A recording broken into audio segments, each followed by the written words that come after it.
This week's flicking in the supplementary book of FAB Facts has landed us very specifically in the month of January in the year of 1993. Oh, really? So picture this. Perhaps you, Richard James, or perhaps you, Podstron, have been collecting ITC's home videos of Space 1999 for quite some time now.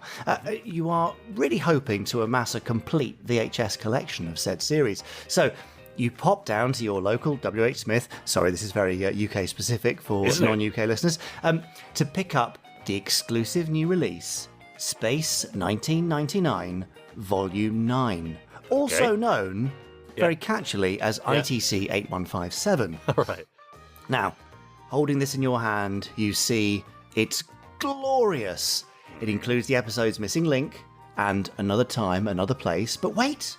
What? What's this on the cover? What is it? Well, it turns out that this tape also includes an episode of something called Supercar. Ooh. Now, assume for the moment that you're just a fan of Space 1999 and not really a fan of the puppet shows. I'm not interested in Supercar, I hear you cry indignantly.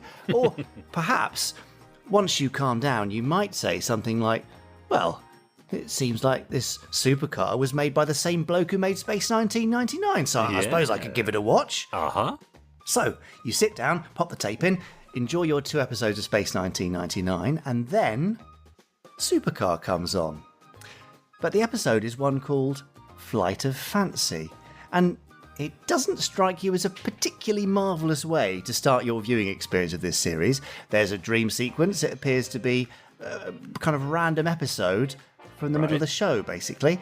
Right. So you call your mate Bob, assuming you've got a mate Bob, from down the pub, assuming you go to the pub, who just happens to be a massive fan of Supercar. He sounds like he would be. Absolutely, good old Bob. And he confirms that Flight of Fancy isn't exactly what you might call a top 10 episode.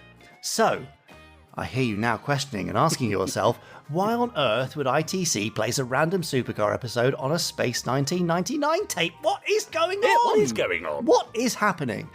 Well, the answer, as some of you may already know, is that ITC had plans to release the complete series of Supercar on VHS tape by itself and had already released 3 whole volumes.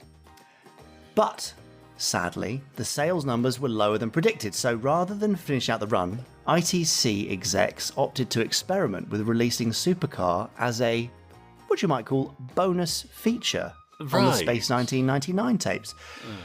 However, when this tactic failed to boost sales of Space 1999 tapes, ITC tried other strategies like compilation tapes, such as A Night in TV Heaven, that contained samples of episodes from various series before eventually releasing more standalone Supercar volumes. Yeah. Thankfully, though, DVD would soon come along and make almost every Gerry Anderson series available in the complete format, so all was not lost and the Supercar disaster didn't end up mattering that much. So, what do you think of releasing Supercar as a bonus feature on the Space 1999 tapes? Was it a good idea? Was it foolish?